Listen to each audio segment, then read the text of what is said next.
मुस्लिम league नून का वतीरा रहा है।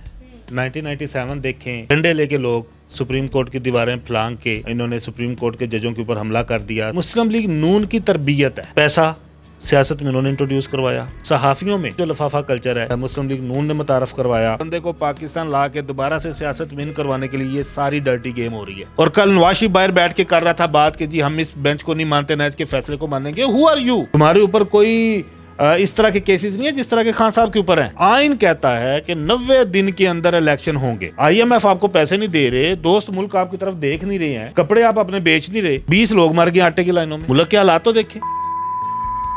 अस्सलामुअलैकुम नाज़रीन, मैं आपके मेज़बान हुमा खालिद और आप इस वक्त देख रहे हैं पाकिस्तान स्टोरीज। नाज़रीन, वो वकील जिसने नून लीग की नींदें हराम कर अली हसन जाफरी साहब के जो मौजूदा पाकिस्तान की सूरत हाल चल रही है, इसमें आने वाले वक्त में क्या होगा, इन्होंने बार बार अपनी वीडियोस में बताया कि इमरान खान साहब को कुछ भी नहीं होगा, इलेक्शंस भी होंगे। तो आइए जरा आज जानते हैं कि इलेक्शंस जो हैं वो मुलतवी हो गए हैं, क्या दोबारा से इलेक्शंस होंगे या नहीं। जी अस्सलाम वालेकुम। जी वालेकुम अस्सलाम। सर, मौजूदा सूरत हाल में जो सुप्रीम कोर्ट के क्राइसिस चल रहे हैं उसके बारे में आप क्या कहें? इंतहाई अफसोसनाक है जी। मुस्लिम लीग नून का वतीरा रहा है।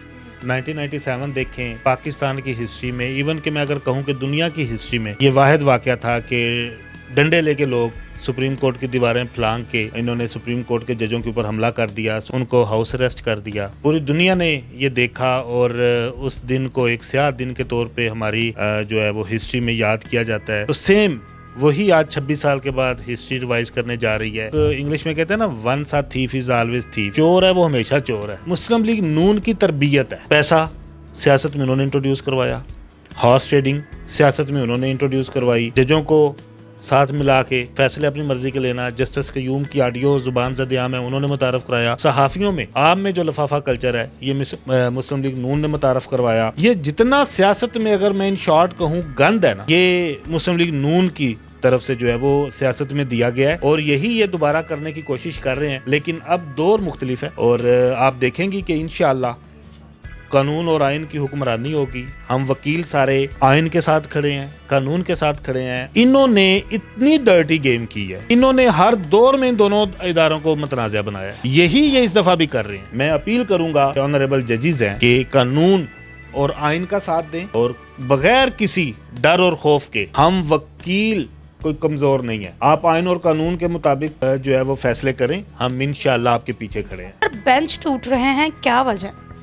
यही वजह है ना जी। देखें, जब मेन स्ट्रीम मीडिया को आप खरीद लेते हैं, किसी मखसूस अदारे के खिलाफ, उन अदारे की शख्सियात के खिलाफ कैंपेन करवाते हैं, फिर सोशल मीडिया पे आप एक गंदी कैंपेन करवाते हैं, तस्वीरें लगा के, फैमिलीज के डिस्कशन, सेंसिटिव पोजीशंस के ऊपर लोग होते हैं, वो बेचारे थोड़ा सा झिझकते हैं। अगर मैं ये कहूँ कि डर जाते हैं तो ये भी गलत नहीं होगा। तो यही अभी करने की कोशिश की गई है। अपनी मनपसंद का यही बेंच था, यही 3 जजेस का बेंच था। 9 अप्रैल को रात को अदालत खोली थी 12 बजे।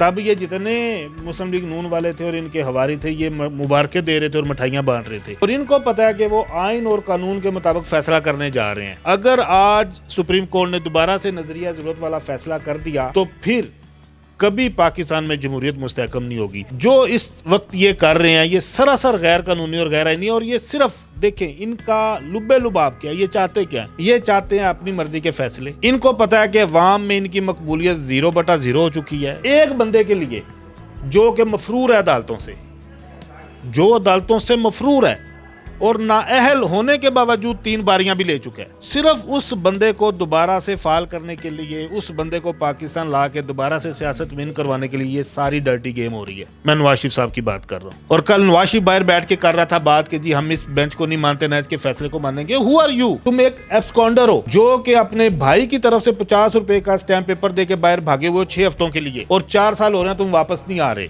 हु यू आर कि तुम डिसाइड करोगे और तुम अदालतों को डिक्टेट करोगे और तुम्हारे कहने के ऊपर बेंच बनेंगे और टूटेंगे। और तुम किन केसेस में ट्रायल हुए हो, किन केसेस में कन्विक्ट हुए हो? करप्शन के केसेस में। तुम्हारे ऊपर कोई इस तरह के केसेस नहीं है जिस तरह के खान साहब के ऊपर हैं, झूठे और बेबुनियाद केस। तो लिहाजा ये एक डर्टी गेम कर रहे हैं, प्री प्लान, स्क्रिप्टेड, ये सारा कुछ हो रहा है।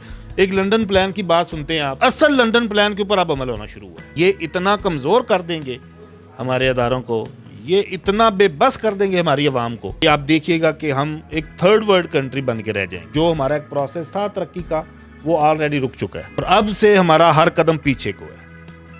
सर, क्या पीटीआई की दरखास्त के ऊपर इलेक्शंस होंगे? ये मसला पीटीआई का नहीं है। एक कानून का तालिब इल्म होने की हैसियत से ये मैं आपसे बात कर रहा हूँ, ये मसला पीटीआई का नहीं है। ये मसला इस मुल्क की 24 करोड़ अवाम का है। ये मसला इस मुल्क के आइन का है। ये मसला इस मुल्क के कानून का है। आइन कहता है कि 90 दिन के अंदर इलेक्शन होंगे। जब आइन 90 दिन से ऊपर एक दिन नहीं दे रहा तो ये किस तरह से इसको साल, 1.5 साल या 2 साल लेट करने का सोच रहे हैं। और constitution of Pakistan, election commission act 2017 जो है, अब इलेक्शन कमीशन एक्ट की तरफ आ जाए। अब पहले दिन इसके ऊपर समाअत हुई है तो जज साहब ने कहा है, ऑनरेबल चीफ जस्टिस साहब ने, जी बताएं कॉन्स्टिट्यूशन में या जो आपका इलेक्शन कमीशन एक्ट है कहां पे अख्तियार आपको दिया गया कि आप डेट एक्सटेंड करें। इलेक्शन कमीशन एक्ट 2017 पूरा पढ़ा गया, कहीं पे एक लफ्ज नहीं लिखा हुआ इलेक्शन कमीशन ये डेट एक्सटेंड कर सकता है इस तरह से। मसला 2 अदारों का है।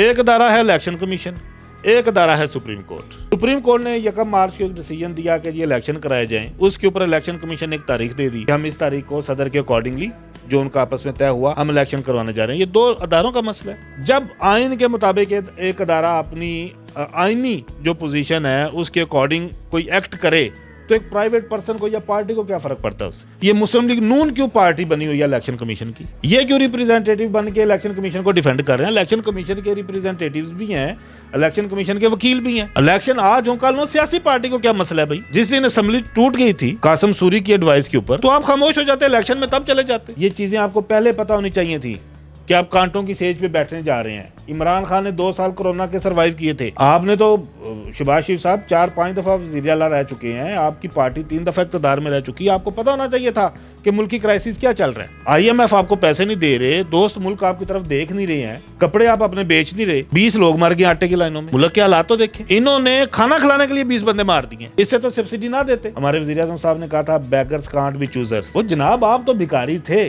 वो हमें तो रहने देते गैर भिखारी। जो दूसरे मुमालिक हैं, हमारे दोस्त मुमालिक, वो किन के ऊपर एतमाद करते हैं? इमरान खान के ऊपर। इंटरनेशनल मीडिया में आपका इमेज क्या जा रहा है?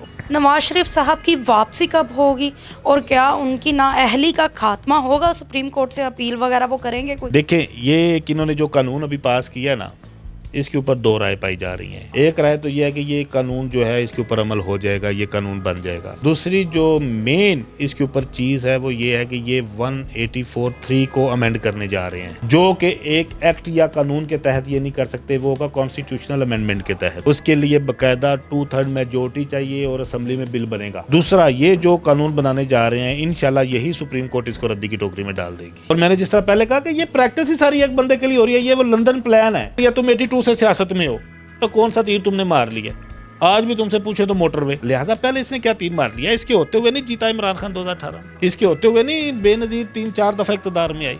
वो ये आ जाए, ये भी आ जाए। मैं तो कहूंगा कि जी इसको आने दें। मैं तो खान साहब से भी कहूंगा कि आप ऑन एयर कह देंगे जी आओ जी, और आके खान के मुकाबले में इलेक्शन लड़ो। इसकी नाअहली से कोई ना मुल्क को कोई नुकसान हुआ है, ना इसकी नाअहली खत्म होने से कोई मुल्क को फायदा हो जाना। देखिए मीडिया वालों, आप थोड़ा सा ख्याल किया करो, हमारे वो बिलव्ड लीडर हैं, पाकिस्तान के 3 दफा वज़ीर आज़म रह चुके हैं। आगे आप खुद अंदाजा लगा लें अपना और अपनी कौम का। उनको पहले पर्ची ले दिया करें, फिर उसके बाद बात किया करें। बाहर से बैठ के वो लेक्चर दे रहे हैं कि जनाब गैरतमंद लोग जो हैं वो गिरफ्तारियों से नहीं घबराते हो। भाई तुम लोग तो हर दफा घबरा जाते हो। अल्लाह ताला मग़फ़िरत फरमाए, बड़ी अजीम खातून थी कुलसूम नवाज साहिबा, उन्होंने कैंपेन चलाई, लेकिन वो उन्होंने बड़ी अच्छी कैंपेन चलाई, लोगों ने हमेशा उनकी तारीफ की है। अब बुरा वक्त है तो उन्होंने बेटी को सौंप दिया, लेकिन बेटी में वो सलाहियत नहीं है माँ वाली। बेटी में माँ से ज्यादा बाप वाली सलाहियतें हैं। वो सियासत में जो है वो गंद डाल रही हैं और अपनी जमात को वो खुद नुकसान पहुंचा रही हैं। और जिस तरह से अब वो अदारों को मुलायम कर रही हैं, ये हमारे मुल्क के लिए और हमारे मुल्क के अदारों के लिए बड़ा खतरनाक है। इस वक्त सिर्फ वाहिद हल है हुमा इलेक्शन हो जाए, कोई हुकूमत आ जाए, पीपल्स पार्टी, नून लीग, इवन के मौलाना साहब आ जाए, PTI आ जाए, फ्रेश मैंडेट लेके आए, आके अपनी जो है वो पॉलिसी बनाएं। और इलेक्शन से डरते क्यों हो? हम वकील हर साल इलेक्शन करवाते हैं। चलें जी, बहुत शुक्रिया नाजरीन, आपने अली हसन जाफरी साहब की गुफ्तगू सुनी और जाना कि किस तरीके से हमेशा इन्होंने हमें कानून की पासेदारी के बारे में बताया।